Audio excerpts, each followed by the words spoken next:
Uma boa noite a todos. É, Hoje a gente vai dar continuação ao ciclo de apresentações, né, que a gente tinha começado. E hoje queria já agradecer ao Rafael, à Larícia e ao João Paulo, né, pela conversa que eles toparam estar conversando com a gente hoje sobre um pouco do trabalho deles, que eles estão desenvolvendo e ainda está em desenvolvimento, né? Então, hoje eu gostaria aí de estar chamando, passando a palavra aí para o Rafael, que será o primeiro. Rafael, você está por aí? Sim, eu estou. Está me ouvindo? Ah, sim, estamos sim. Então, Rafael, você está com a oportunidade, pode compartilhar a tela aí e pode ficar à vontade. Então tá bom. Muito obrigado, Felipe.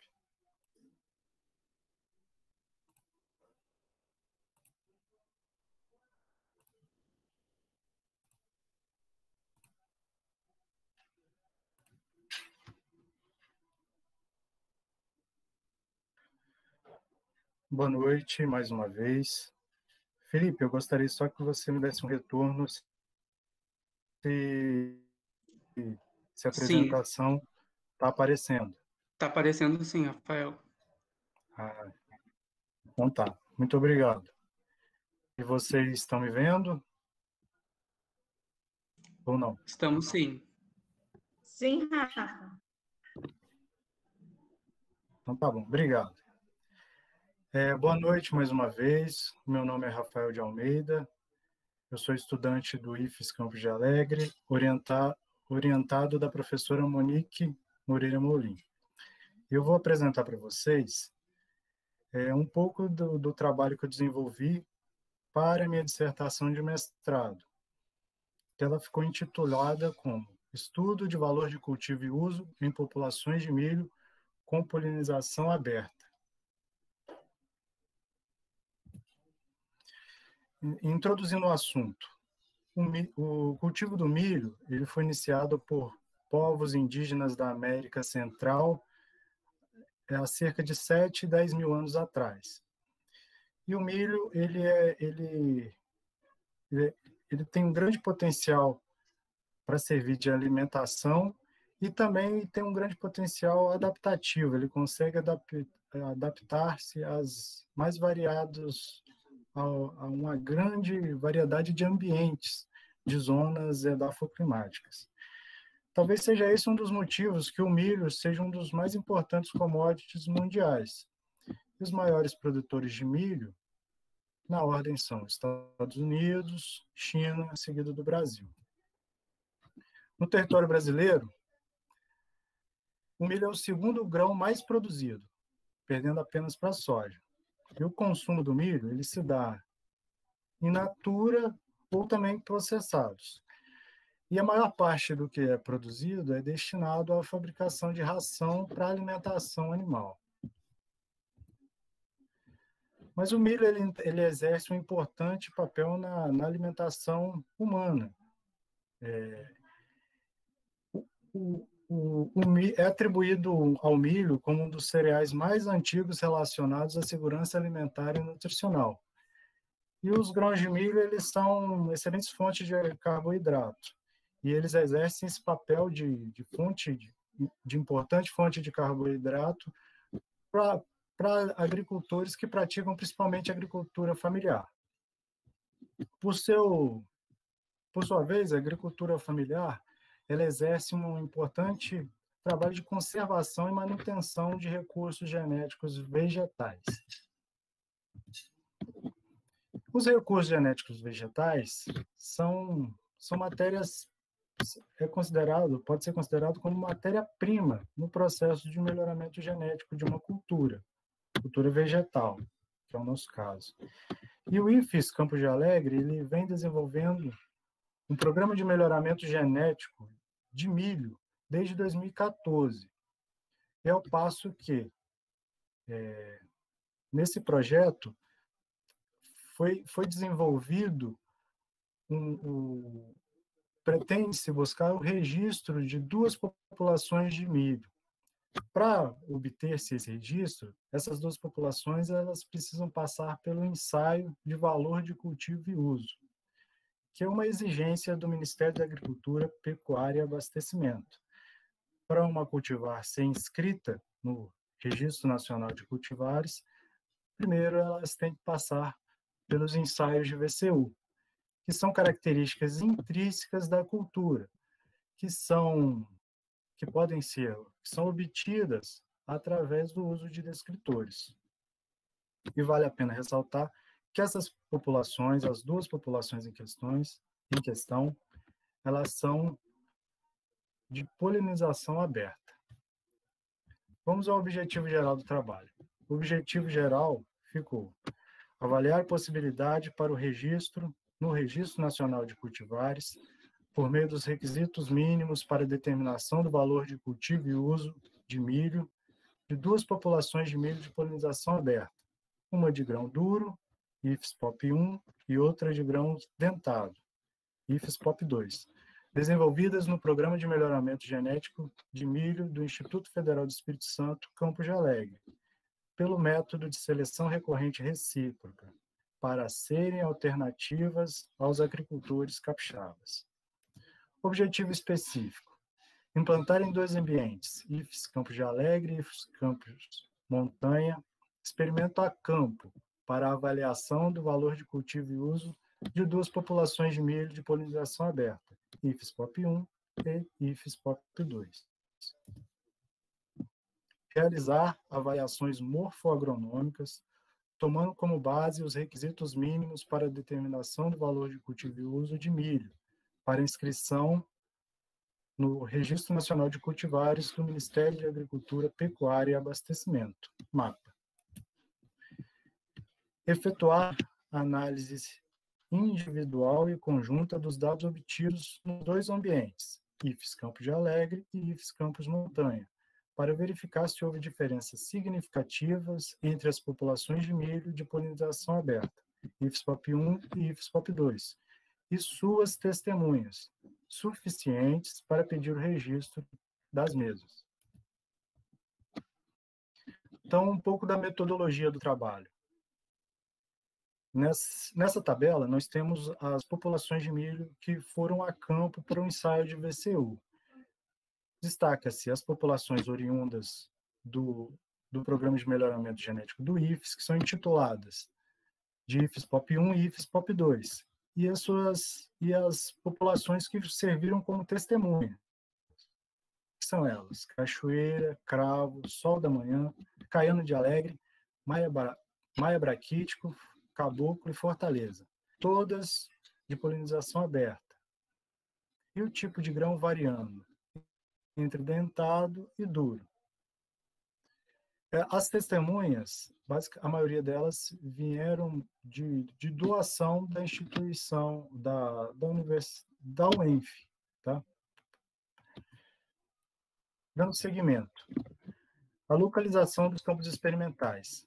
Um campo experimental foi localizado no município de Alegre, região Caparaó, Capixaba.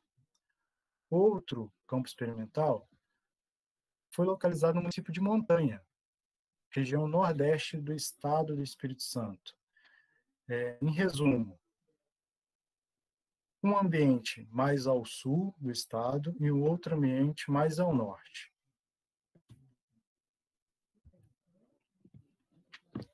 Mas, Rafael, qual foi o delineamento experimental utilizado nos ensaios de valor de cultivo e uso?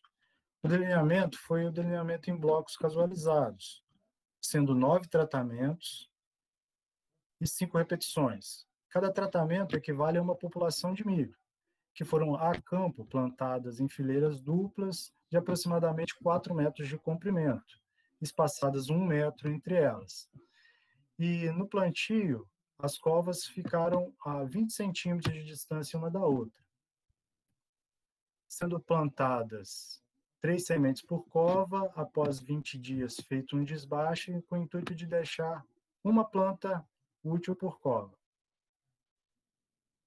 No plantio, foi feita adubação de covas, utilizando o formulado NPK 04148. E seguidas de 2 adubações de cobertura aos 30 e aos 45 dias após o plantio, utilizando o formulado NPK 20020. E os tratos culturais, eles foram feitos pelos alunos, alunos orientados da professora Monique e que frequentam o laboratório de genética e biologia molecular. Quais foram os descritores utilizados?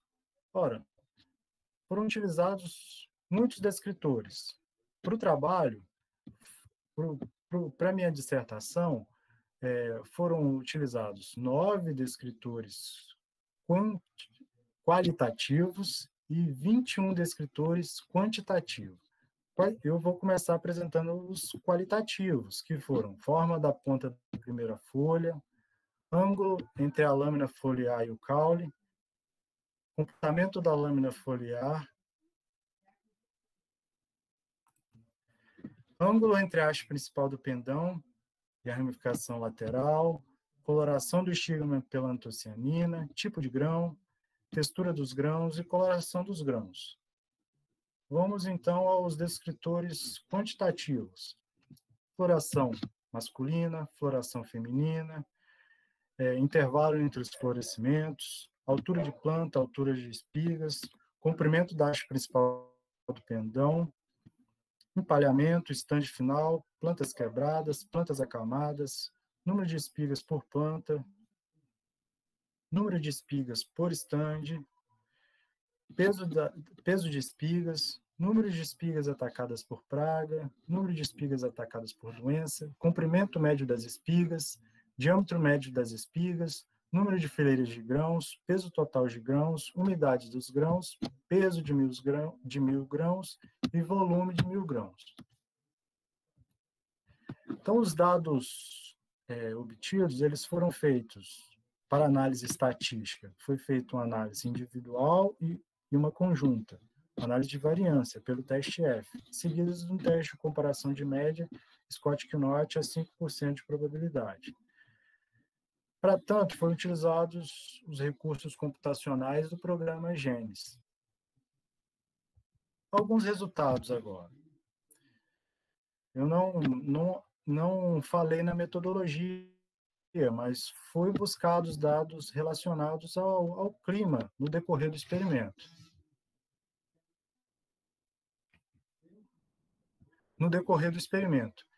E temos, então, a relação da temperatura do ar no período em que o experimento esteve a campo, no município de Alegre e no município de Montanha, ficando, em ambos os ambientes, houveram temperaturas acima da faixa dita como ideal para o desenvolvimento do milho, que é entre 15 e 30 graus. O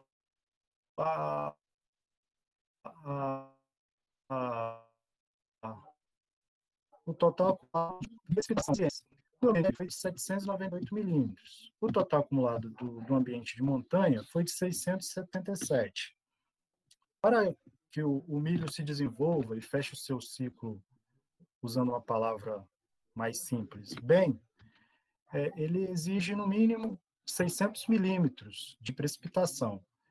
Então, o total acumulado de ambos os ambientes foi maior que 600 milímetros. Porém, essa distribuição dessa precipitação foi de maneira desuniforme, o que implica na utilização de irrigação para suplementar os dias que não houveram precipitação. Indo para os resultados dos descritores qualitativos, destacando das populações IFES-POP1 e IFES-POP2, o tipo de grão. IFES-POP1 é de grãos duros, e IFES-POP2 de grãos dentados. Ambos, a coloração dos grãos foram classificadas como laranja. Agora, falando sobre os descritores quantitativos. O menor coeficiente de variação encontrado foi para o descritor floração masculina, um valor de 3,84%. E o maior CV encontrado foi para o empalhamento. Foi um CV muito alto, 101%.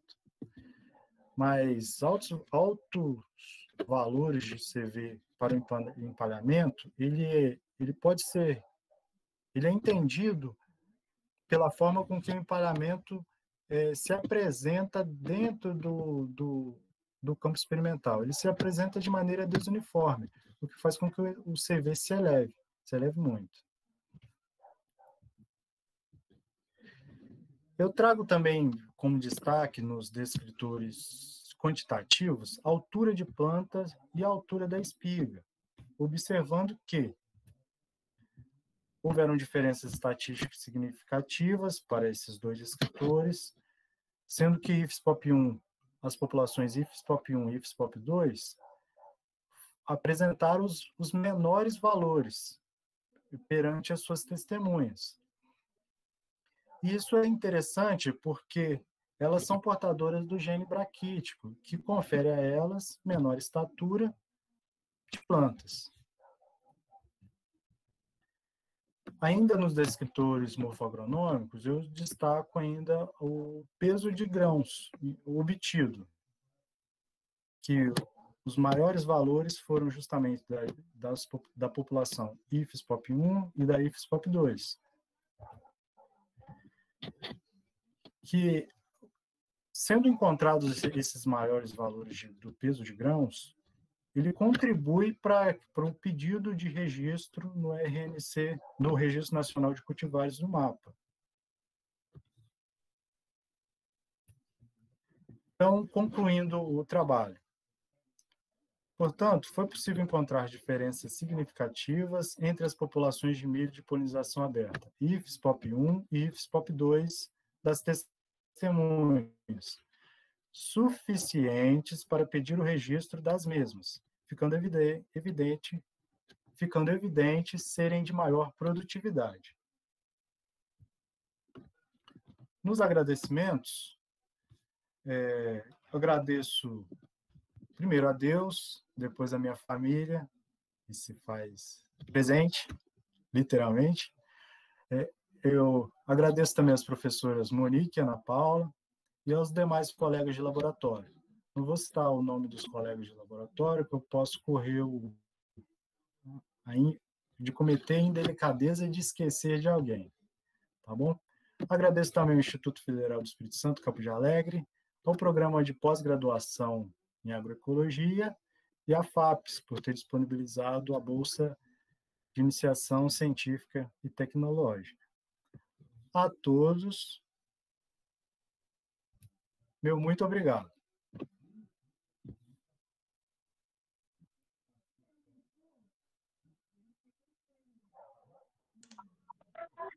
Agradeço ao Rafael.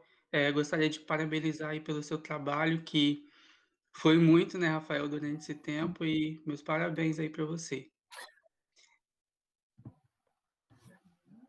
Continuando, muito obrigado, então, Felipe. nada. Continuando, né, eu acredito que a gente pode deixar para o final as considerações, as dúvidas, né, e continuando aí o ciclo de... Oi? Isso mesmo, acho que a gente pode deixar para o final, né? Apesar do Rafael, como eu já li tantas vezes a dissertação dele, eu nem vou ter dúvidas, mas vocês com certeza vão ter. Sim. Continuando, então, o ciclo de apresentações, gostaria de convidar a Larissa. Larissa, você está por aí? Ei, Felipe, estou sim. Então, Larissa, você está à vontade com a palavra, pode compartilhar aí sua tela. Tá, joia, eu vou colocar aqui.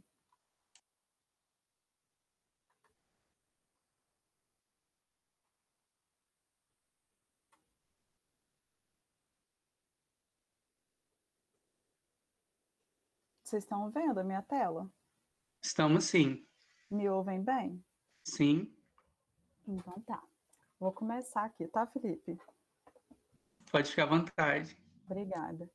Então, pessoal, meu nome é Larissa, eu sou formada em licenciatura em Ciências Biológicas pelo IFES. Durante boa parte da minha graduação, eu fui orientada pela professora Monique e pelo Zé Dias.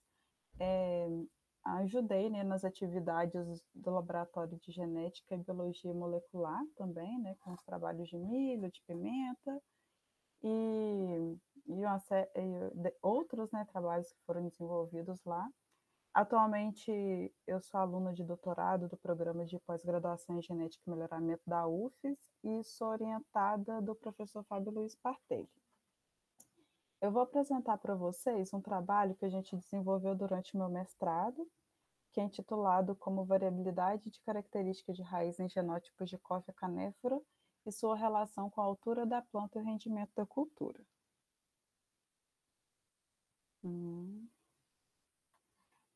Eu trouxe aqui um print da publicação desse trabalho, ele foi publicado na Agronome, o acesso dele é gratuito, então caso alguém tenha curiosidade em lê-lo, ficam à vontade. Eu vou fazer uma introdução breve aqui, né, sobre o café.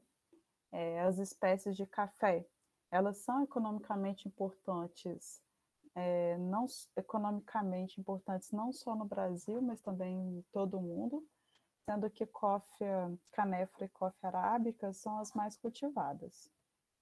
Anualmente são produzidos um total de 174 milhões de sacas de 60 kg de café, das quais cerca de 60% é de Coffea arábica e 40% de Coffea canephora.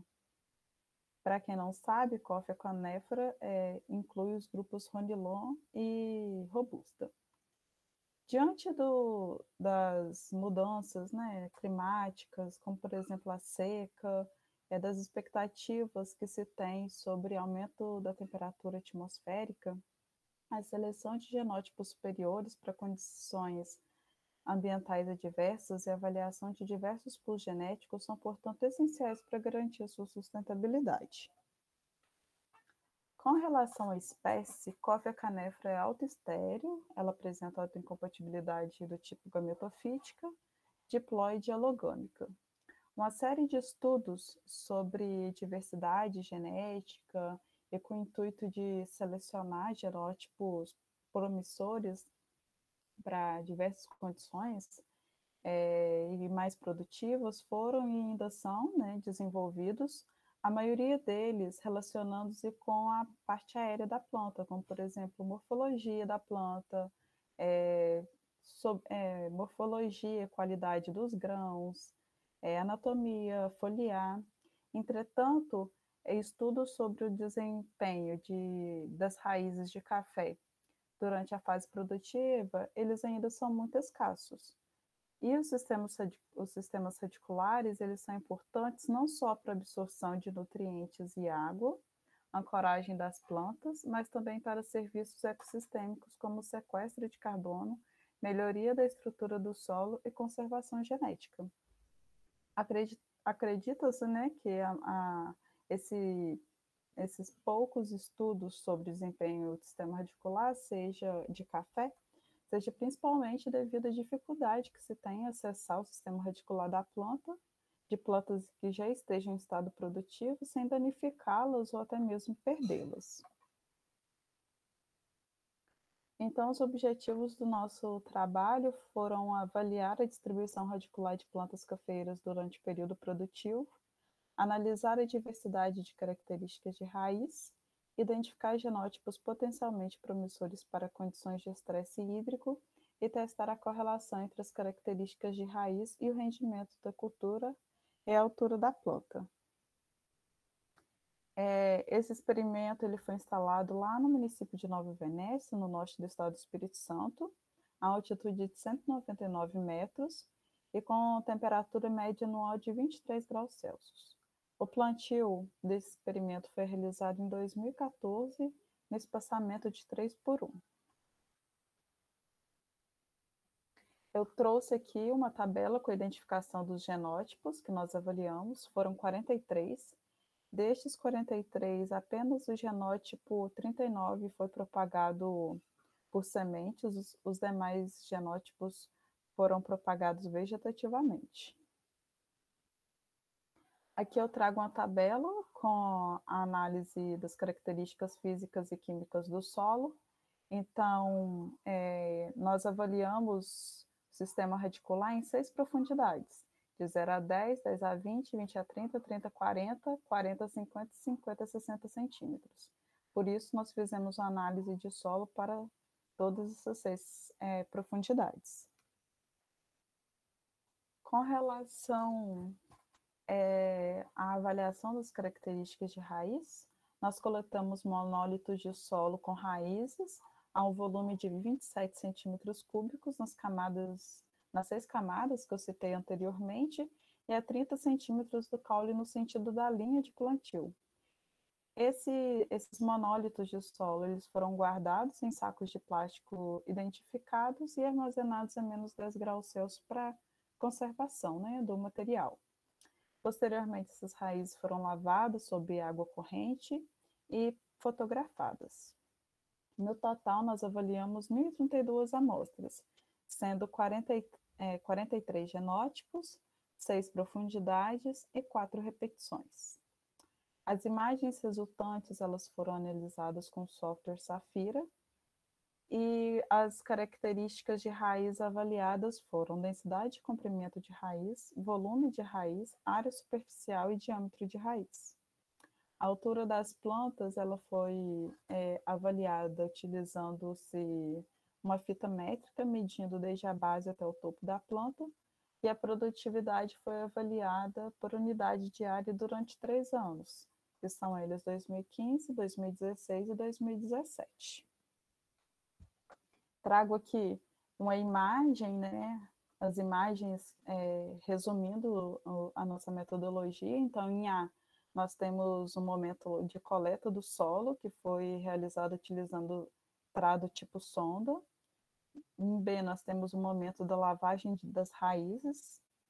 E em C, as raízes lavadas prontas para serem fotografadas. A análise estatística. Primeiro, antes de realizar a análise de variância, a gente testou as pressuposições da análise de variância. Então, fizemos o teste de normalidade Shapiro-Wilk e o teste de homogeneidade Bartlett. Uma vez que esses pressupostos não foram atendidos, nós partimos para transformação de dados de acordo com o método Box-Cox. Novamente, testamos os pressupostos e, após atendidos, né, nós seguimos com a análise de variância e o teste de comparação de médias Scott-Canott. Como medida de similaridade, nós utilizamos a distância de Mahalanobis e os agrupamentos foram realizados pelos testes, pelos métodos de UPGMA e Touchet. Fizemos também uma análise de correlação das características, com as características de raiz, altura da planta e produtividade da cultura, utilizando a correlação de Pearson. Essas análises elas foram realizadas utilizando o software Genius e R. Então, como resultados, nós observamos que a maioria das raízes amostradas elas eram de tamanho curto ou médio. A maioria delas não apresentavam diâmetro superior a 1 milímetro. Essas raízes elas são consideradas raízes absorventes e exercem, né, papel fundamental na absorção de água e nutrientes. De acordo com a nossa análise de variância, a gente pôde observar diferenças significativas entre os genótipos, diferenças significativas entre as profundidades e, exceto para a característica de diâmetro radicular, interação significativa entre genótipo e profundidade, sugerindo, então, diferentes padrões de distribuição de raízes nos genótipos de café avaliados. Estudos de Ronk, entre outros colaboradores, 2015 e Isaac, 2017, indicam que o sistema radicular ele está diretamente relacionado com a adaptação e a produtividade da cultura. De acordo com o nosso método de agrupamento PGMA, houve a formação de 4 grupos. Deixa eu colocar um ponteirinho aqui. Então, aqui, o grupo 1, ele foi o que foi constituído pelo maior número de genótipos, cerca de 70% a 80% dos genótipos foram distribuídos no grupo 1.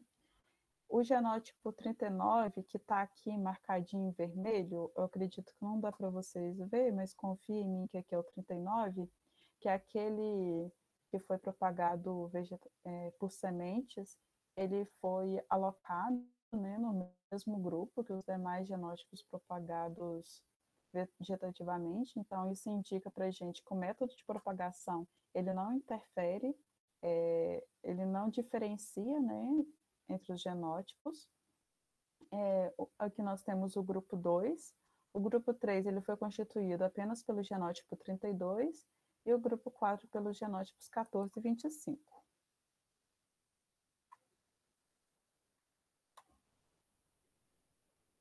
Para que a gente pudesse compreender melhor por que se deu, né, esse agrupamento, por que esses genótipos foram agrupados desta forma, nós fizemos estes gráficos. Então, aqui, o grupo 1, a gente percebe claramente que para as 3 características que apresentaram interação, genótipo, profundidade, os genótipos que constituíram o grupo 1 foram os que apresentaram menor comprimento de raiz, menor volume, menor área superficial de raiz.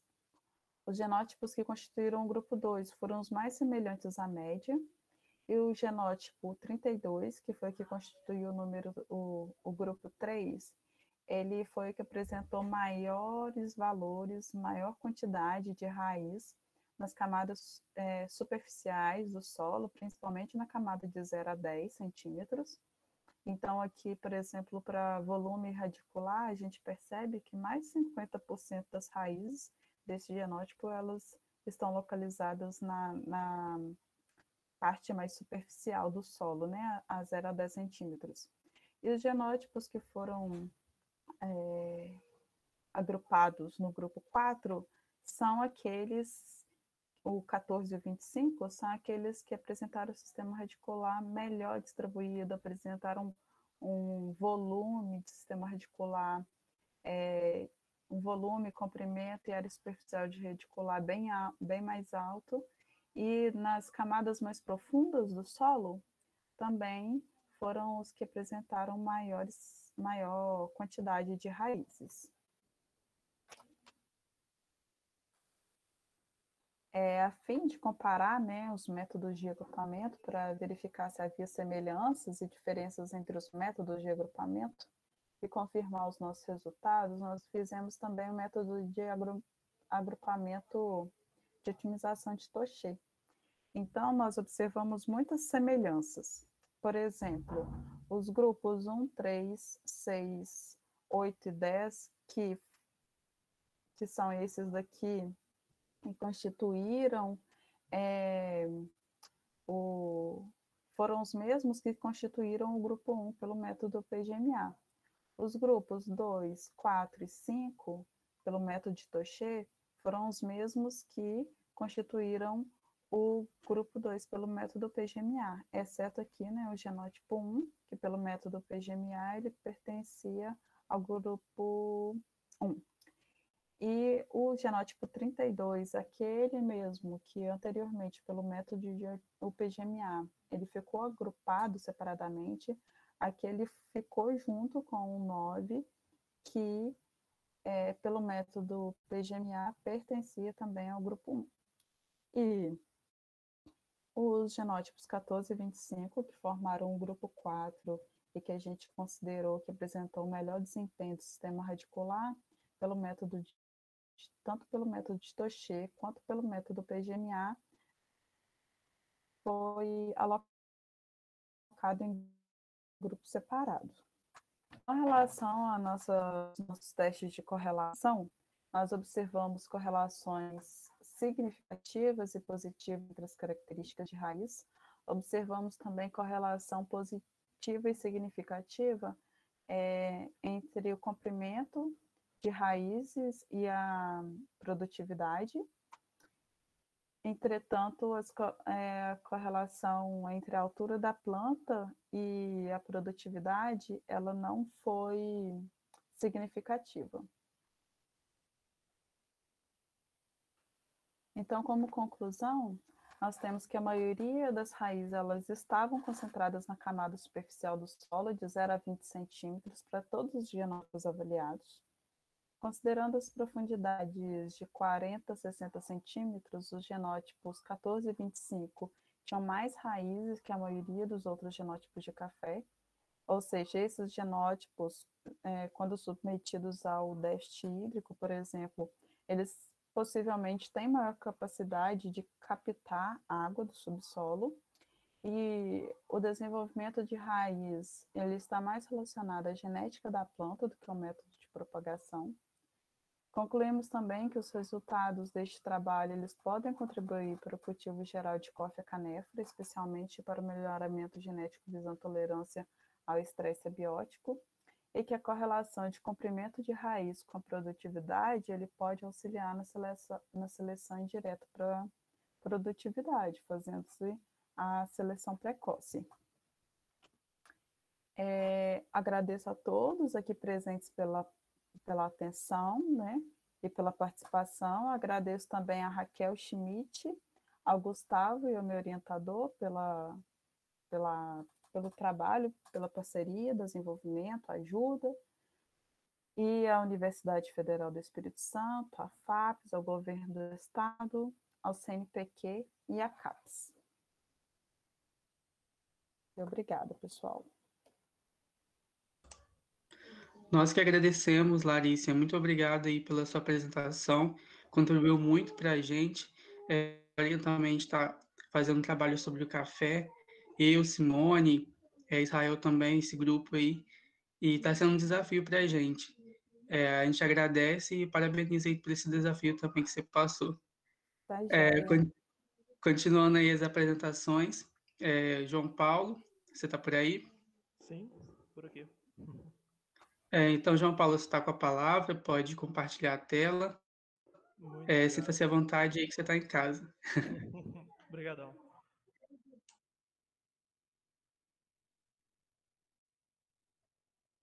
Com licença. Todos vendo aí direitinho? Sim. Estamos sim. Joia. Beleza. Primeiro, eu queria parabenizar o Rafael e a Larissa, né? Ótimos trabalhos. O meu trabalho, eu quero que ele fique tão bom quanto. O meu está começando ainda. O meu trabalho, ele é basicamente uma promoção de sustentabilidade, tá? Do programa de agroecologia. É a utilização dos micro-organismos eficientes na produção e no crescimento das plantas de pimenta, do gênero Capsicum, tá? Então, primeiro a gente tem que entender como que a agricultura começou no Brasil, e o desenvolvimento dela se deu em meados do século XX, né? 1950, 60, e lá atrás, na época do descobrimento do Brasil, as monoculturas começaram com muito... foram o início da agricultura brasileira, foi no início da colonização brasileira, e o desenvolvimento da agricultura se deu em cima das monoculturas, principalmente na produção de cana e de café. E essas produções, elas demandam de uma quantidade de insumos gigantesca, né? Principalmente com a evolução das produções da Embrapa, o consumo de insumos químicos, agrotóxicos e insumos agrícolas e defensivos, né? Foi muito utilizado, foi massivamente utilizado após a criação da Embrapa. E isso é muito nítido por conta da utilização desses insumos distribuídos no estado e país, principalmente no estado. A utilização de adubação química no estado é muito maior do que 75%, um pouco maior do que 75%. A gente pode ver aqui que é essa parte amarela e essa parte no amarelo um tom mais escuro. tá? As propriedades que utilizaram em algum momento a adubação química, e apenas 4% dessas propriedades do estado utilizam adubação orgânica. E a utilização de agrotóxicos é quase 60% das propriedades do estado. Já no país, a situação se inverte um pouco, tá? Mas não se inverte para o lado bom. 58% das propriedades brasileiras não fazem adubação nenhuma. E, por um lado bom, o uso de agrotóxicos, 65% dessas propriedades não utilizam nenhum agrotóxico. Tá, isso é bom, mas a gente pode ver que a porcentagem de propriedades que fazem a utilização da adubação orgânica é muito pequena no país. E, por isso, existe hoje uma demanda social sobre uma melhor qualidade, tanto alimentar quanto ambiental, das propriedades produtivas brasileiras. E essa transformação demandada pela sociedade, ela passa muito pela sustentabilidade. E a sustentabilidade, num processo produtivo, seja ele qual for, ela é baseada num tripé, que é o econômico, o social e o ambiental. E, principalmente na área agrícola, o ambiental é um tripé muito sólido, que a gente deixou a desejar ao longo de todos esses anos de produção agrícola. E, de acordo com a Altieri, o equilíbrio ecológico e o uso dos processos biológicos naturais de um sistema, de um ecossistema, ele pode trazer essa sustentabilidade para a agricultura brasileira. Não só brasileira, como mundial. E falando da planta produtiva, né, da planta que vai ser a resposta do meu trabalho, são as pimentas do gênero Capsicum. Essas pimentas, elas são de um gênero botânico pertencente à família Sonalácea. Essa família é a família que engloba aí as berinjelas, tomates, batatas, que são e várias outras, né? E a pimenta, ela tem um grande potencial econômico por participar de várias indústrias, tá? Ela vai da indústria alimentícia à farmacêutica e tem a sua área ornamental, entre várias outras possibilidades econômicas. E o destaque para essas espécies são o uso condimentar. Ela é a terceira mais utilizada no mundo, ficando apenas atrás de alho e cebola. E a produção de pimenta no Brasil, ela é praticada basicamente pela agricultura familiar. Basicamente, praticamente toda a produção é feita pela agricultura familiar. E os custos dessa produção, o custo pode ser reduzido com a utilização de técnicas agroecológicas. E isso agrega valor à produção e ainda pode promover uma maior segurança alimentar e ambiental das produções agrícolas dessa cultura. E aí a gente tem um Sistema Nacional de Segurança Alimentar que já engloba 11 estados, 11 estados já têm esse convênio com a União, e o Espírito Santo é um deles. Então a gente consegue juntar tanto a pressão social para uma agricultura melhor, programas governamentais incentivando uma produção mais sustentável, e falta melhorar nossas técnicas, né? E uma dessas técnicas que podem beneficiar essa sustentabilidade na agricultura brasileira é a utilização dos micro-organismos eficientes.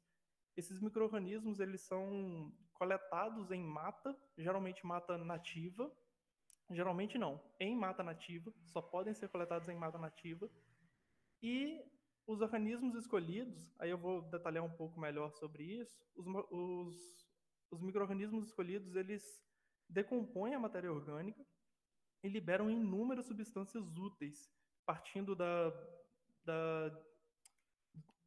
solubilização de vários nutrientes, né, até produção de fito-hormônios, produção de voláteis que são atratores de predadores, de pragas e doenças.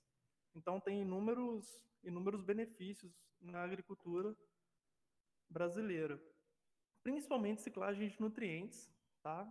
O carbono e o nitrogênio são os nutrientes mais ciclados do metabolismo desses micro-organismos.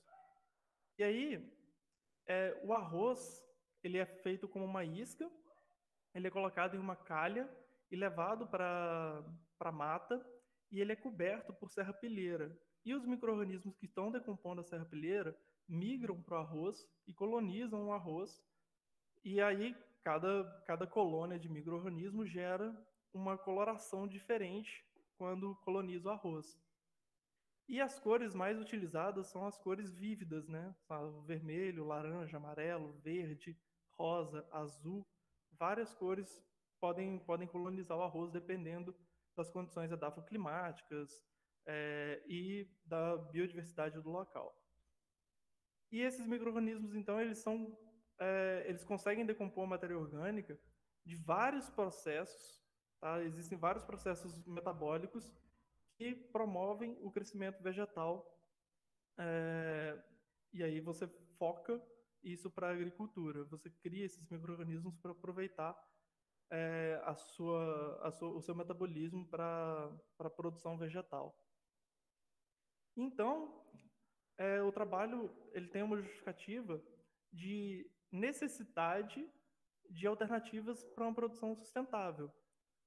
E essa técnica ela pode tornar o processo produtivo potencialmente sustentável e competitivo, tá? Num ambiente de produção agrícola tradicional, com utilização de insumos, essa técnica pode trazer uma capacidade de competitividade à agricultura tradicional, e você tem aí um potencial produto comercial. Você consegue extrair dessa técnica um produto que pode ser uma fonte de renda também. E como objetivo do trabalho, a gente tem o objetivo geral de avaliar a resposta de crescimento de plantas de pimentas tratadas com esses micro-organismos, e aí a gente vai avaliar tanto o crescimento quanto a produção, em cima de vários fatores, né? E esses micro-organismos eles são coletados em diferentes locais, porque eu também quero comparar a composição da comunidade biológica desses diferentes locais. E se a condição edafoclimática de fato faz diferença para a composição desse AEM, né? Se faz diferença para a composição da comunidade que vai estar no AEM. E as variáveis de produção e crescimento da pimenta. Eu vou comparar com a adubação química também, porque eu quero ver se pode ser competitivo ou não com a adubação química. Tá? Então, é um trabalho meio inovador, porque todos os trabalhos de AEM, eles não comparam com a adubação química. Eu acho que eu estou sendo pelo menos em toda a minha pesquisa, eu estou sendo um dos primeiros que está comparando a utilização de AEM com a adubação orgânica e a produção tradicional, no caso. Os AEMs, então, eles foram coletados, né? A isca foi para campo em Alegre no dia 1º/5 e em Barra de São Francisco no dia 30/4 desse ano. E eu tive que esperar aí 10 dias. A isca fica por 10 dias na mata, tá? Eu utilizei aí o cano de PVC cortado ao meio, mas pode ser qualquer bandeja, entre aspas, que seja um substrato para o arroz não ficar em contato com o chão mesmo. E ele é coberto com uma tela de mosquiteiro. Essa tela de mosquiteiro é para proteger de algum animal, algum roedor que vá atrapalhar a coleta. E aí é coberto, essa calha com o arroz é coberta com a serrapilheira para ver a transição dos micro-organismos. E o experimento ele vai acontecer em 2 etapas. A primeira etapa é uma avaliação do desenvolvimento da pimenta, e uma outra etapa que é a quantificação das comunidades biológicas presentes no AEM. E aí, o primeiro passo para a gente coletar o arroz é cozinhar o arroz sem sal e sem óleo, e a gente espalha esse arroz, então, numa bandeja, que no meu caso foi o cano de PVC cortado em formato de calha. E a gente leva isso para a mata, afasta a serrapilheira do chão, cobre a isca com a serrapilheira que foi afastado mesmo e deixa de 10 a 15 dias. Depois disso, o arroz ele vai ser totalmente colonizado, vai apresentar várias colorações e você distribui esse arroz então em garrafas PET, tá? Esse arroz então vai ser só uma isca para você levar para um líquido. Esse líquido ele tem que ser uma água sem cloro. Aí ou é água de mina ou água de arroz, ou você deixa a água da torneira mesmo aberta por 24 horas, que aí o cloro dessa água ele vai ser evaporado. E aí a gente coloca melaço de cana para ser um substrato ali para os micro-organismos poderem se reproduzir, né? E depois de 10 a 20 dias, dentro desses 10 a 20 dias, essa garrafa PET vai ficar produzindo gás, né? Porque vão acontecer vários processos fermentativos e respiratórios ali. E de 2 em 2 dias você tem que ir tirando o gás para aquilo não ser um ambiente inóspito para não matar os micro-organismos ali presentes. Depois desses 20 dias, quando não tiver mais gás, o EM então está pronto para uso e você pode multiplicá-lo, né? Você pode pegar 10 ml do seu organismo eficiente preparado na etapa anterior e pode misturar com melaço de novo e água sem cloro para produzir a quantidade de litros necessária para você aplicar durante o dia. Esse EM ele fica viável até anos, tá? Tem estudos falando que eles ficam viáveis por 10 anos. E a avaliação agronômica, né, que vai ser a primeira etapa, vai ser um delineamento inteiramente casualizado, vai ser feito em casa de vegetação, e os tratamentos utilizados vão ser o seguinte: a testemunha negativa, que é a ausência de aplicação, mas eu vou colocar uma aplicação de adubação orgânica, porque esses micro-organismos eles têm que degradar a matéria orgânica para liberar nutrientes para as plantas. Então, eu vou colocar testemunha negativa sem aplicação do EM, mas com uma aplicação de adubação orgânica recomendada. Uma testemunha positiva, que é a adubação química recomendada para cultura. E os tratamentos com EM. Aí a gente vai ter um EM comercial, o EM coletado em Alegre e o EM coletado em Barra de São Francisco, com a aplicação da testemunha negativa, né, com a aplicação da adubação orgânica recomendada. Cada tratamento vai ser composto por 10 plantas, isso vai totalizar, então, 50 plantas no final. E aqui um croquis para a gente entender melhor. E essas mudas já foram produzidas, tá? Já estão sendo produzidas em substrato comercial. O transplantio vai ser agora semana que vem, eu espero. A análise de solo, ela vai ser... O transplantio dessas mudas para o vaso, ela vai ser com o solo do horizonte B, porque ele tem menos matéria orgânica, então ele influencia menos na composição dos tratamentos de adubação orgânica. E a gente vai fazer a adubação recomendada para a pimenta no tratamento 2, que é o da adubação química. A aplicação de todos os tratamentos vai acontecer no seguinte: a aplicação do EM nos tratamentos vai acontecer 10 dias antes do transplantio das mudas, e a aplicação da EM vai ser semanal. Então, toda semana eu vou aplicar uma vez no solo e na parte aérea, até a época de florescimento. Floresceu, não vai acontecer mais a aplicação do EM nas plantas. E aí, aqui a gente tem a composição do substrato comercial. E a avaliação das plantas, no final, vai ser... A gente vai avaliar a altura de plantas, o diâmetro de caule, a quantidade de flores, frutos e peso de frutos, e a massa seca de parte aérea, de raiz e total, massa fresca de parte aérea, raiz e total, e o teor de clorofila em SPAD. Como todas essas avaliações elas são destrutivas, basicamente, As únicas que não são destrutivas são altura de planta e diâmetro de caule e teor de clorofila. Então, eu espero fazer pelo menos 3 medições, uma antes do florescimento, ou duas, uma antes do florescimento, uma durante o florescimento e uma na época de colheita. As outras são destrutivas, então só podem ser realizadas após a colheita. E a segunda etapa é a quantificação da comunidade microbiana dentro desses EMs.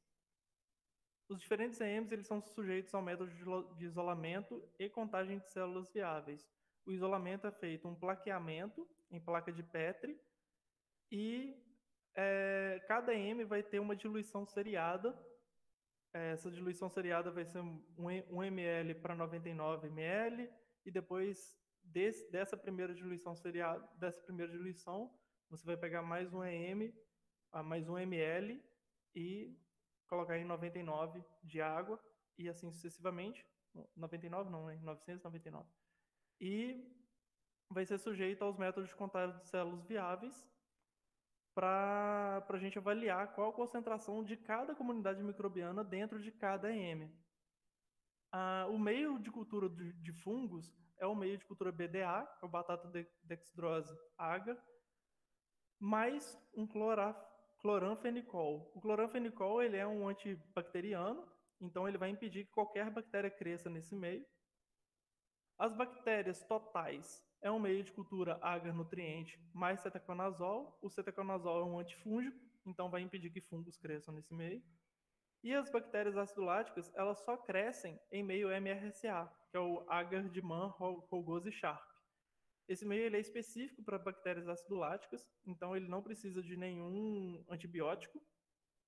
E essas metodologias elas já foram utilizadas por Ávila em 2019. E aí a diluição seriada é essa. Para cada diluição, a gente vai trabalhar com 3 diluições. Para cada diluição, uma triplicata de placas. Então, vou ter 3 placas da diluição 10 a menos 3 para o EMA, mais 3 placas de uma diluição 10 a menos 6 para o mesmo EMA, e uma diluição de 10 a menos 9, mais 3 placas para o EM de Alegre. Por que essa diluição? Porque a contagem de células ela é mais eficiente, a concentração estipulada ela é mais eficiente em placas que contêm entre 30 e 300 unidades formadoras de colônia. Então, para eu escolher isso, eu preciso fazer essa diluição seriada porque eu não sei qual é a concentração no meio. Então, se eu encontrar de 30 a 300 na diluição de 10 a menos 6, eu vou descartar as diluições 10 a menos 3 e 10 a menos 9. Beleza? E aí, a gente vai estipular, então, a concentração de cada comunidade microbiana dentro do EM. E a contagem de células vai ser feita manualmente. E cada comunidade ela depende de um tempo de incubação e uma temperatura específica. Para as bactérias, 25 graus Celsius e 48 horas. E para fungos, de 5 a 7 dias em 25 graus Celsius também. Então, os resultados esperados. A gente espera encontrar valores significativos para crescimento de plantas de pimenta e produtividade de frutos em plantas tratadas com os micro-organismos eficientes, coletados em diferentes locais do Espírito Santo. Os parâmetros estudados podem, então, elucidar sobre a eficiência desse EM como prática cultural no cultivo de pimenta para agricultura familiar e conhecendo os dados da comunidade biológica presente no EM, a gente pode explorar a melhor concentração de cada comunidade microbiana visando o melhor rendimento do produto. Se você consegue entender qual a melhor concentração de cada comunidade, você pode fazer produtos diferenciados para cada cultura, por exemplo. Então, é interessante saber se existe essa diferença e se essa diferença ela impacta diretamente na produção. Em Alegre, as iscas já foram coletadas, né? Elas foram retiradas no dia 10/5. E aqui a gente pode ver a colonização do arroz. Alegre teve uma diversidade de cores bem maior do que aqui em Barra de São Francisco. A gente pode ver aqui as cores verde, vermelho, amarelo, laranja, tem bastante diversidade. E as de Barra de São Francisco, que foram coletadas no dia 11, ela teve uma diversidade um pouco menor, mas ficou bem visual.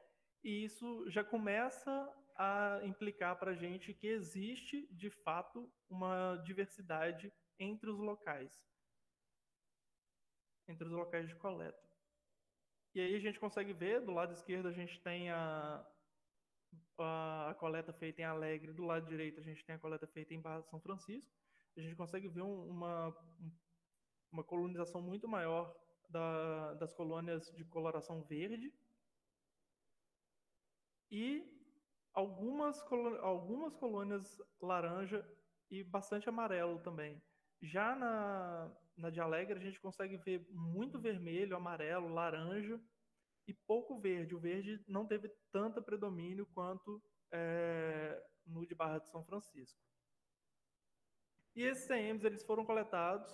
Eu fiz uma proporção, como eram garrafas de 2 litros, eu fiz a mesma proporção para uma garrafa de 5 litros, coloquei a mesma quantidade para uma garrafa de 5 litros. E aqui a gente pode ver, do lado esquerdo, a de Barra de São Francisco, do lado direito, a de Alegre, a diferença de coloração, possivelmente do verde, né? Deixou a tonalidade mais escura da coleta em Barra de São Francisco.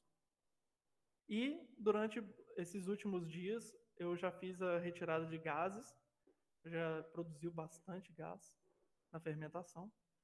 E a viabilidade técnica, a gente esperou gastar com tudo R$ 1.200 aproximadamente, mas vários desses custos de produção acadêmica já foram eliminados, né, vamos dizer assim, porque o laboratório já tem bastante material, então não vai ser precisar gastar com isso.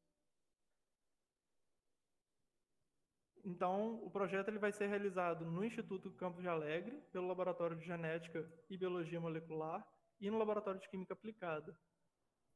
Todos os insumos, reagentes e solventes que serão utilizados no projeto já foram adquiridos por conta de recursos a projetos anteriores junto à FAPES. E aí a gente tem a condição de infraestrutura do IFES Campos de Alegre, com o SPAD, principalmente, que vai ser um equipamento que eu vou utilizar, mas temos outros equipamentos como estufa, que eu também vou utilizar, então toda a infraestrutura já está montada. E o cronograma físico-financeiro, que a coleta começou a acontecer de março a abril. A gente fez uma primeira coleta na época de março, só que março estava muito chuvoso e essas coletas são muito prejudicadas com a época de chuva. Então eu acabei perdendo a primeira coleta e a segunda coleta aconteceu na virada do mês de abril para maio. Ainda pegou um pouquinho de chuva, mas não atrapalhou muito, tanto que a coleta em Barra de São Francisco estava mais seco, o arroz estava bem mais seco comparado ao coletado em Alegre. O plantio das mudas está para acontecer agora. E o transplantio, né? O plantio de mudas já aconteceu, o transplantio está para acontecer agora. E a aplicação da EM vai acontecer 10 dias antes do transplantio. A avaliação de características morfoagronômicas do meio para o final da produção agrícola das pimentas e a contagem de unidades formadoras de colônia, ela pode acontecer de forma concomitante ao desenvolvimento da cultura. A estatística ela só pode acontecer ao final da avaliação morfoagronômica e a escrita acontecendo de setembro para frente, com a defesa previamente marcada para março de 2022. Tá aí mais ou menos um resumo do que eu disse. O plantio já está bem sucedido e concomitante à produção agrícola das pimentas, a avaliação da segunda etapa. As análises estatísticas elas vão acontecer pelo meio do software R, após o término das coletas, e a produção do produto tecnológico a gente espera produzir um boletim técnico para divulgar a utilização do EM para a cultura da pimenta, explicando os seus benefícios e vantagens para a agricultura familiar de base agroecológica, contemplando toda a técnica, coleta, preparo e aplicação. A técnica ela também pode ser adaptada para outras culturas, e a produção da EM comercial, a partir de estudos da melhor concentração de comunidade microbiológica, pode obter melhores resultados, né? Pode obter maior eficiência de disponibilização de nutrientes para as plantas. E aí as referências bibliográficas. E é isso. Muito obrigado a todos.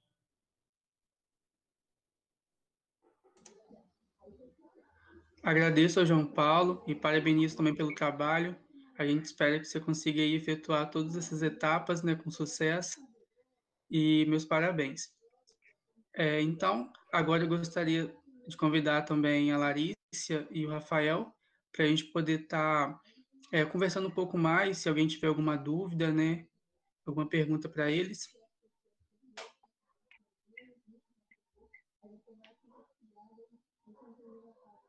Vou deixar vocês perguntarem, gente, daqui a pouco eu falo. Com relação ao João e o de Rafael, né, eu não tenho dúvidas, os meninos apresentaram bem, todos vocês foram muito bem. De Lala, eu vou só perguntar rapidinho, Lala, daqui a pouco, tá?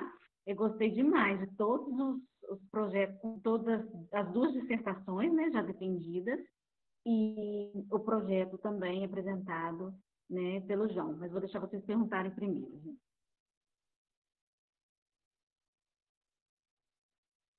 Eu acho que já tem uma pergunta do Thales para mim aqui no chat, né?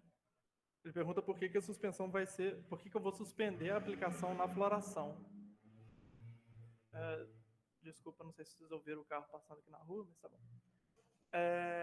Então, eu pretendo suspender na floração porque, como a adubação química de pimenta ela também suspende na época de floração, eu vou também seguir a mesma toada. Não faz diferença, eu poderia aplicar o EM durante a floração e durante até a produção de frutos, porque é micro-organismo, né, não é prejudicial à saúde humana, mas eu vou manter o cronograma de adubação química, mais ou menos, para não ficar tão distante. Tá joia? Porque a adubação química ela vai acontecer também de forma de cobertura, né? Então eu vou suspender mais ou menos no mesmo tempo. Beleza. Oi, João Paulo, vocês estão me ouvindo aí? Sim? Sim, Rafa. João Paulo, primeiro, parabéns pela sua apresentação. Eu também tive a oportunidade aí de participar do mestrado em agroecologia. Eu estava aqui comentando com a Larissa que seu trabalho está muito completo, está muito bacana mesmo, assim, bem delineado. Uma coisa que eu fiquei na dúvida, talvez, né, para contribuir também, que eu não sei se você falou, né? Eu estava aqui fazendo janta para a Larissa, que ela estava apresentando. Aí eu não sei se eu ouvi tudo, mas a parte que você falou do transplantio. Vocês vão cultivar a pimenta em casa de vegetação em vaso ou vocês vão colocar no campo? Em casa de vegetação em vaso. Ah, bacana. É que eu fiquei na dúvida disso aí que você falou que vai fazer inteiramente casualizado. Eu pensei, talvez você pode ter problema depois se você fosse fazer no campo, deles te questionarem se a aplicação em uma parcela não contaminou a outra, né? Sim. Mas aí estando em vaso vai estar tranquilo. Sim. Parabéns pelo trabalho aí, viu? Com EM acho que é o trabalho mais completo que eu já vi assim desenhado. Obrigado. Eu espero que Inclusive, seja. é difícil de achar outros trabalhos, né, João? Rafa, a gente achou, com relação à pimenta, a gente achou, na verdade, com relação ao solanácea de forma geral, e parece, assim, que apesar da importância do EM, sabe, o trabalho do João também vai ter uma parte microbiológica bem grande, né? Que ele ainda não tem nem noção do tamanho, né, João, para ficar. Mas com relação ao EM, tem pouca pesquisa, sabe, para solanáceas, e bem legal. As pesquisas que tem, eles têm respostas bem interessantes. Sim. Não, Pode falar.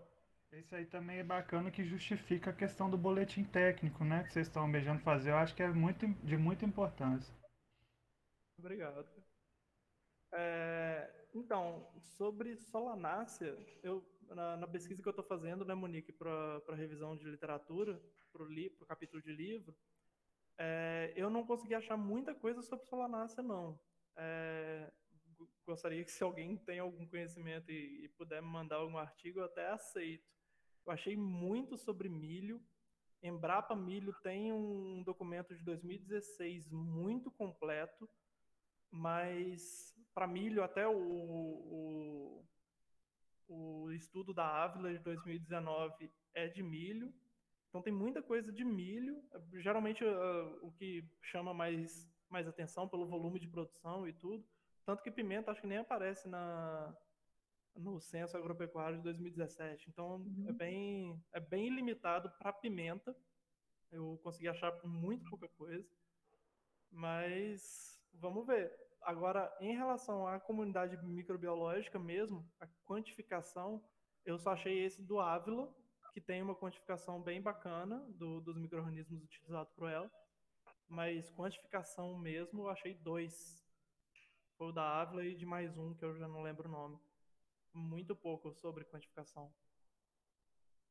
Bacana, João Paulo. Uma coisa interessante, talvez, não sei se você já está pensando em fazer, que eu acho que vai te ajudar bastante a vender uma boa publicação depois na parte científica e até para o seu boletim técnico também, se você conseguir fazer algumas lâminas para tirar foto dos fungos, das hifas dos fungos que você encontrar, né? Tem o laboratório de microscopia, não sei como é que está o funcionamento, mas tem como fazer umas fotos bacanas que vai ajudar muito também no seu boletim.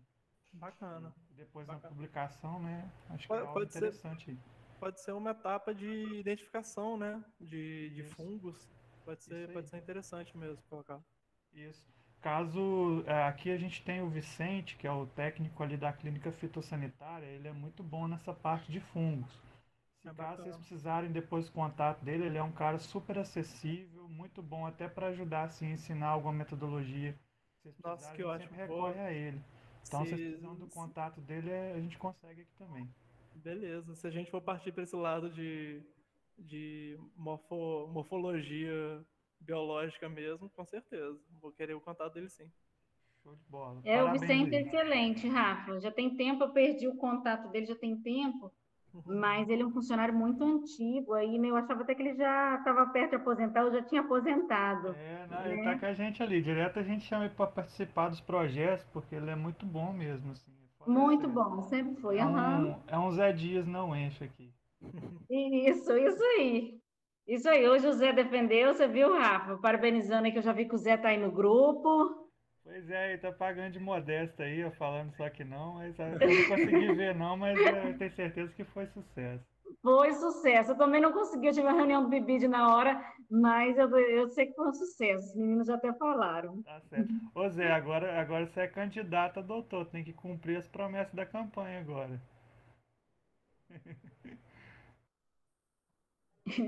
Isso mesmo, Rafa. Ô, gente, e mais perguntas, comentários? Podem ficar bem à vontade. Eu tenho dois comentários no trabalho do Rafael. Comentários não, na verdade são dúvidas, né? Que passo que vocês estão agora, Rafael, no seu trabalho? Fiquei curiosa para saber. Eu tô... Então, tá. Então, já estão esperando lançar? Como é que tá? Então, os dados eles foram enviados para a Ana Paula e ela do primeiro ciclo, né, que foi em 2019 e 2020. Uhum. Ela pretende enviar esses dados para o mapa em 2 etapas. O primeiro desse ciclo, 2019-2020, e depois do ciclo 2020-2021. Tá bom? Respondo sua pergunta. A gente está aqui na expectativa, né? E a gente fica curioso para saber. Vai fazer a estatística, né, para enviar os dados, mas eu estava até falando com ela, eu dei até uma olhada esses dias nos dados do Rafael. Eu achei os CVs muito altos, sabe? Porque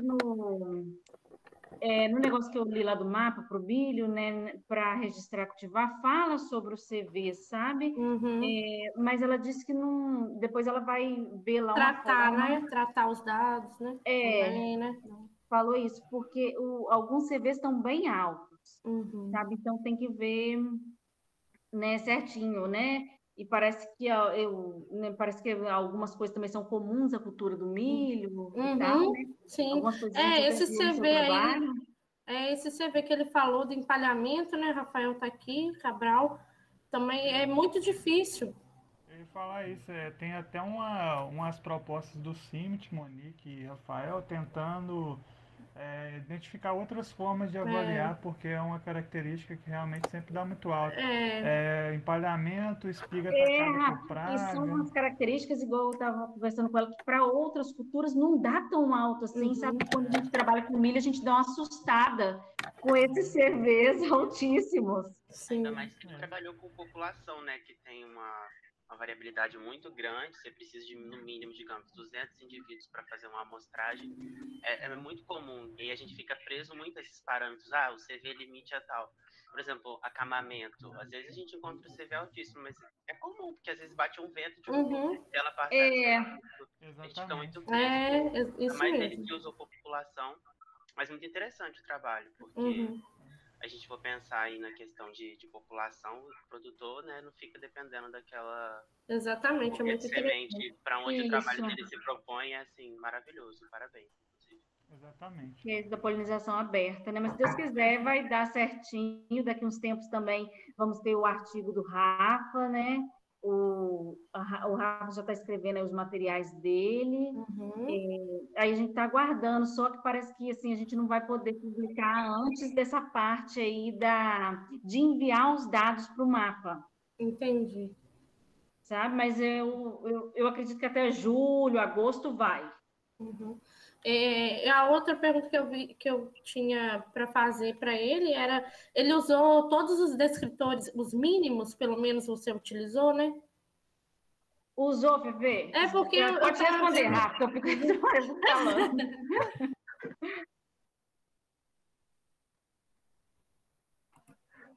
Tudo bem, Fernanda, mas nós usamos, sim, todos os descritores mínimos. Sim. Não, vai dar certo, se Deus quiser. Está na expectativa aí bem grande para isso. Monique, tem uma seção interessante na CBAB que chama Cultivar Release, que é os relatos de cultivares, né? Costuma, além do trabalho assim que a gente faz de publicação do experimento em si, depois que é lançado no mapa, que é registrado, tem essa seção lá, costuma aceitar bem, só descrevendo como é. Às vezes é 1, 2 páginas. E rende a publicação boa. CBAB acho que está A2 agora, é gratuito. Depois dê para tentar lá também, assim, esse relato da cultivar vou interessante. olhar, então. Toda edição que seria tem até melhor, porque a gente já vai ter todo esse trabalho, né, do registro, e às vezes fica um trabalho mais enxuto, né? Eu não sei se a população 506 da Paulinha, Rafa, foi nela, né? Eu acho que foi nela. Foi nela. Aqui, toda vez que o Messias, o professor Pio Viana lança alguma coisa, do Amaral tem também, tem lá o F14, acho que tem, né?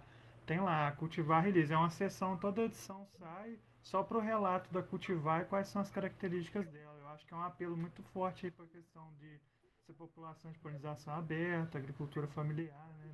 Interessante.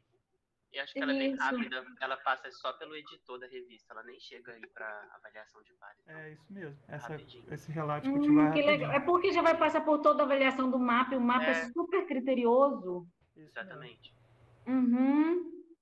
Não, tá ótimo, gente, tá ótimo. Bom até saber, Rafa, que eu já vou comentar também com a Ana Paula, para a gente poder já pensar nisso. Né? Sim, muito bacana. Parabéns a todos que apresentaram hoje, gente. Esqueci de falar.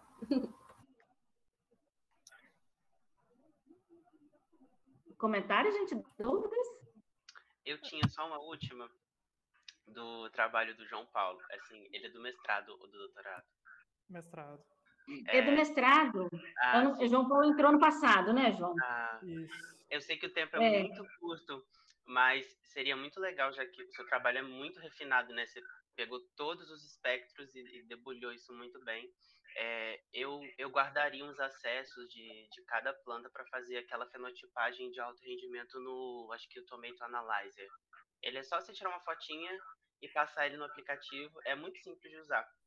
Ele dá, assim, muita característica. Se você, com um fruto, você consegue, digamos que 100 e poucas características relacionadas à espessura de pericarpo, tudo, assim, que você pensar, ângulo de ovário. E a gente sabe que essa parte nutricional afeta muito, né? A parte de peticelo, constrição anelar do cálice, enfim. Se tiver o tempo, se tiver uma mão de obra para fotografar os acessos cortados, né? Seria muito legal, já que você tem um trabalho muito refinado e isso ajudaria depois a você sair publicando, né? Um trabalho bem, assim, Sim. bem completo, seria bem legal. Se quiser, depois eu mando lá no grupo o nome, tudo certinho. Beleza, eu agradeço, eu acho que eu vou querer sim. Porque por mais que isso não vá para frente, eu posso até deixar em aberto no meu trabalho para futuros projetos, né? Fica uma coisa que você guarda para depois você, com a cabeça fresca, depois que você defender, você acabar publicando, né? A gordurinha que a gente guarda para publicar depois. Não, com certeza. João, o Thales até deu a ideia de fazer, ele estava aqui conversando comigo, de fazer usar um outro equipamento também para mensurar algumas outras substâncias, depois eu vou falar certinho com você. É bem legal, é bem simples e vai dar para fazer assim, você vai ter muito mais dados, sabe? Sim, e de uma forma super tranquila, sabe? Só vai agregar mais valor ao seu trabalho. Não, sim, com certeza. Do Alex, o nome dele. Assim. Depois eu mando também. Ele mede assim tudo, antocianina, flavonoide, relação de balanço de nitrogênio, e ele acaba medindo o SPAD também, que ele mede clorofila. Entendi. A gente tem aqui no laboratório, a gente tem usado na UENF, assim, para fenotipar boa parte dos experimentos. Ele tem umas coisas bem legais, você que vai trabalhar com essa questão nutricional, né? Ele acaba apontando para fósforo, nitrogênio, né, esses pigmentos acessórios. E é rápido de fazer. Aí eu falei com a professora Monique que eu poderia, um dia alegre, a gente fazer avaliação. Tipo, coisa de 1 hora, 50 plantas, ele é muito rápido. Que legal. Isso. Legal. Seria ótimo, Thales. E a gente agradece. Um comentário, alguma pergunta?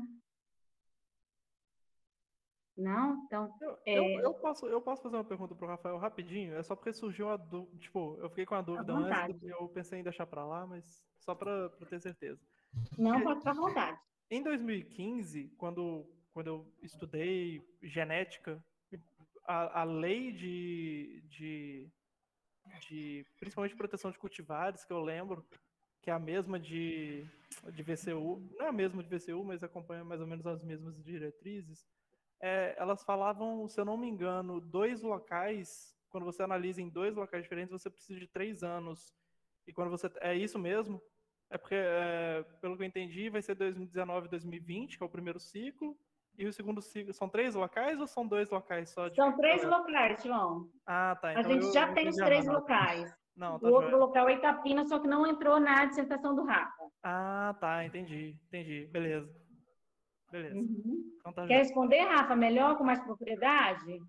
Pode abrir aí o áudio e responder à vontade. Vocês estão me ouvindo, não? Estamos sim. Estamos. Ah, sim, é isso mesmo. Eu não vou responder mais, não. Você respondeu muito bem. Muito obrigado. Então, são em 3 locais, né, Rafa? Em 2 anos, não é isso? Isso mesmo. Tá já. Ok. Mais alguém? Não? Então, Lala, e eu gostei demais do seu trabalho, mais para frente aí, talvez, né, eu vou conversar certinho com o seu orientador, mas talvez os acessos aí de vocês, do banco de hemoplasma de vocês, venham constituir aqui o nosso banco, né, que vai ser... a gente está fazendo uma proposta junto ao MAPRA, para a gente ter um banco de hemoplasma oficial do Estado do Espírito Santo aqui dentro do Instituto Federal do Espírito Santo. Muito bacana. Muito bacana, Monique. E lá quem vai financiar, olha quem diria que Martins Soares ia financiar a gente, A Eringer? Vai ser a Eringer. Que bom. Assim, é bom e tal para pesquisa, né? Mas eu acho que eles também estão querendo passar um pouco a bola, sabe? Que eles estão lá com o banco de hemoplasma, mas demanda muito cuidado, né? Muita coisa. Então, assim, vão vir mais ou menos, vamos ver se a gente vai dar conta de tudo também, né? Mas vão vir mais ou menos 300 acessos do banco de hemoplasma de Marilândia, do Incapé. cento e pouquinho da Eringe, e eu vou conversar aí com o seu orientador, que os meus alunos depois de sexta-feira do mestrado, eu tenho vários alunos que são orientados do seu orientador. Aham. Aí eles falaram que o Partelli tem aí tipo um banco de hemoplasma com...